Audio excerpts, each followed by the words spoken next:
ভারপ্রাপ্ত presiding officer তথা ত্রিপুরা বিধানসভার সচিব মহোদয়কে ইলেকটোরাল রুল অনুসারে ভোট প্রক্রিয়া শুরু করার নির্দেশ প্রদান করছি। এই নির্বাচন প্রক্রিয়া সম্পূর্ণ করার লক্ষ্যে ত্রিপুরা বিধানসভার 3 জন অফিসিয়াল নির্ধারিত দায়িত্ব পালনের জন্য এই হাউসে উপস্থিত রয়েছেন।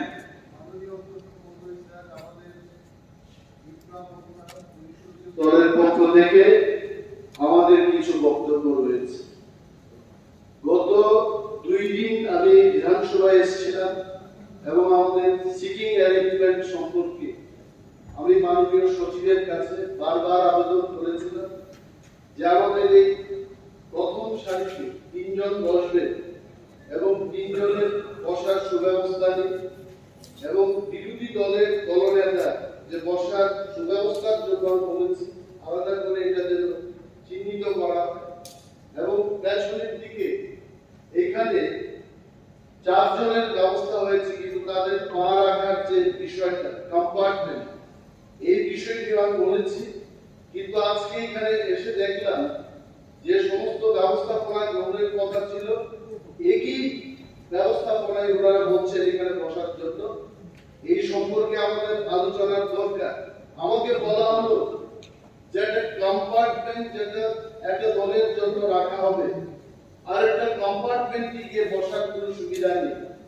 তাহলে এই হাউসের মধ্যে আমি বলবো যেমন কোন দল বলতে পারবে যে নির্বাচনে সে 3টি এমএলএ নিয়ে আসবে বা 5 জন এমএলএ নিয়ে আসবে এটা কেউ বলতে পারবে না। আজকে ধরে নিন যদি এখানে 5টা দলে বিরোধী দল নির্বাচিত হয়ে আছে এবং 2 জন করে 4টি দলের যদি নির্বাচিত হয় তাহলে 8 জন হবে। পঞ্চম দলের যদি 12 জন করে নির্বাচিত হয় তাহলে 20 জনের মধ্যে সেই 12 জনের বিরোধী দল আলাদা থাকবে। ঠিক আছে, এখানে আপনার কথাটা আমি বুঝতে পারছি। সিটিং অ্যারেঞ্জমেন্টের প্রবলেম তো এবং দেখুন এইটা শুনুন এটা হচ্ছে যে এটা হবে এটা আপনার প্রস্তাবটা ঠিক আছে পরে বিবেচনা করা হবে। আমি বলছি শুনুন কিন্তু আমাকে আজকে দায়িত্ব দেওয়া হয়নি। আমাকে শুধু দায়িত্ব দেওয়া হয়েছে অন্তত নির্বাচনের প্রক্রিয়াটা পরিচালনা করার জন্য। পরবর্তীকালে এগুলি আপনি বলবেন, এগুলো অবশ্যই এগুলি বিবেচনাধীন এবং বিবেচনা করা হবে। সময় খুব কম, সুতরাং আমরা এই হাউসে থাকবো না। If you are not doing this, then we are walking out from the house. ঠিক আছে, আজকে আমি করতে পারছি না বুঝি তো, কারণ আমাকে যে দায়িত্ব দেওয়া হয়েছে শুধু নির্বাচনের দায়িত্ব দেওয়া হয়েছে, অন্তত নির্বাচনের বিষয়টা শুধু আমি দেখবো।